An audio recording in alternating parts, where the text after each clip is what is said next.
Magandang umaga po sa inyong lahat. Ngayong araw po ay magluluto tayo ng masarap na version ko ng spicy putwig adobo. At tatalakayin din natin ang yaman ng kultura at kasaysayan ng pagkaing Pinoy. Kaya tara, simulan na natin. Unang-una, meron tayo ditong paa ng baboy. Linisin at tanggalin natin yung mabalahibong di pa natatanggal. Pagkatapos linisan, hiwain ng naayon sa gustong laki.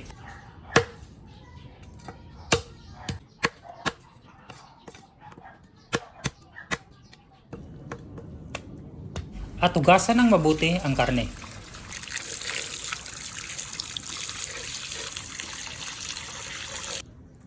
Isalang sa kaldero ang karne at lagyan ng katamtamang tubig.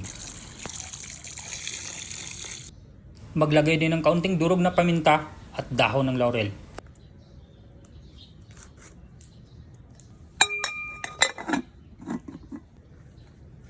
Pakuluan ang karne sa katamtamang apoy at pag kumulo na, tanggalin ang mga impurities ng sabaw.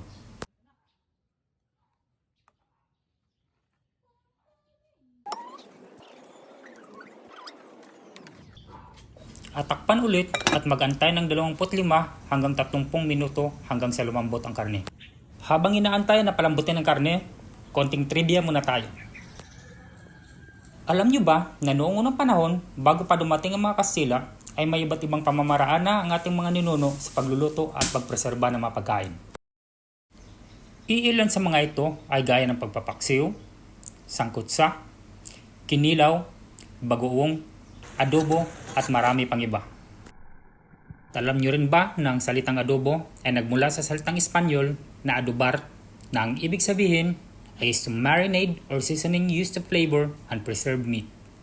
And now you know. Tamang-tama, medyo malambot na yung karne, iahon muna at itabi.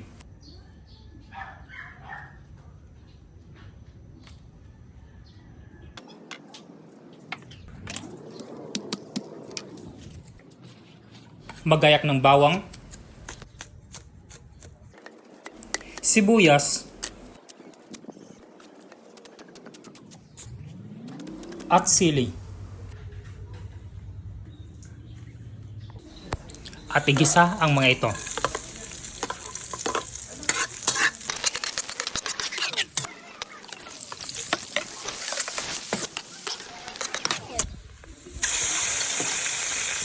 At saka ilagay na mga karne.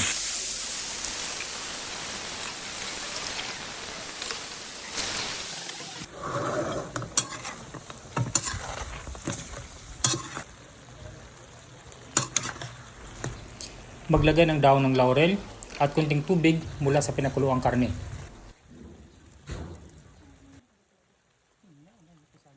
Maglagay din ng konting paminta, toyo, at konting MSG to taste. Ilalagay na rin natin yung special kong suka na sukang pinakurat.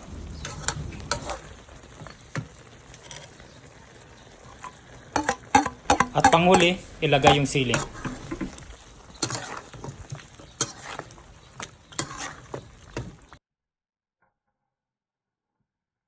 At sa wakas, luto na ang ating spicy putwig adobo. Tara, samahan niyo akong tikman to.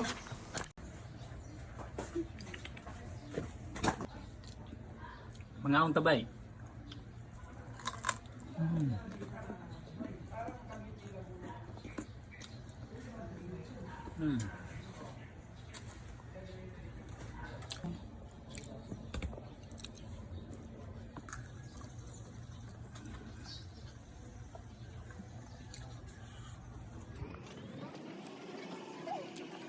Hanggang dito na lang po muna tayo.